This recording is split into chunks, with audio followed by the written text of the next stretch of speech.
മലയാളിയാണല്ലേ? അതെ. ഞാനും വണ്ടിയുടെ നമ്പർ പ്ലേറ്റ് ശ്രദ്ധിച്ചായിരുന്നോ? ഇല്ല. ഇതൊക്കെ ശ്രദ്ധിക്കണ്ടേ? മലയാളി അച്ഛൻ കാശ് കുറച്ച് എറിഞ്ഞു. ഓഹോ, അത് ശരി.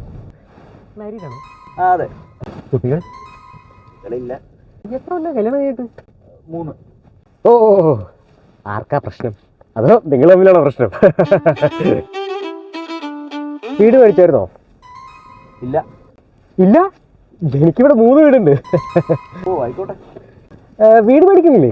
ഇല്ല, ഇന്ന് എനിക്കിവിടെ ഒരു ജോബ് ഇന്റർവ്യൂ ഉണ്ട്. ശരി, വീട് മേടിക്കണേ പറ, നമ്മുടെ ആൾക്കാരുണ്ട്.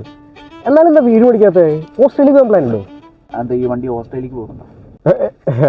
അല്ല, സാധാരണ അങ്ങനെയാണല്ലോ, ന്യൂസിലൻഡിലോട്ട് വരുന്നു, ഓസ്ട്രേലിയക്ക് പോകുന്നു. എന്താ ഓസ്ട്രേലിയക്ക് പോവാത്തേ? ചേട്ടാ, ഈ വണ്ടി നിർത്തിക്കും. സ്ഥലമായിട്ടില്ല. അല്ലല്ല, ചേട്ടന്റെ നമ്പർ പ്ലേറ്റ് ഒന്ന് കാണാനാ. ഓ, വൈ നോട്ട്? ചേട്ടൻ വിട്ടോ? അല്ല, എനിക്ക് കുറച്ചുകൂടി വിശേഷം പറയാനായിരുന്നു. പോലെ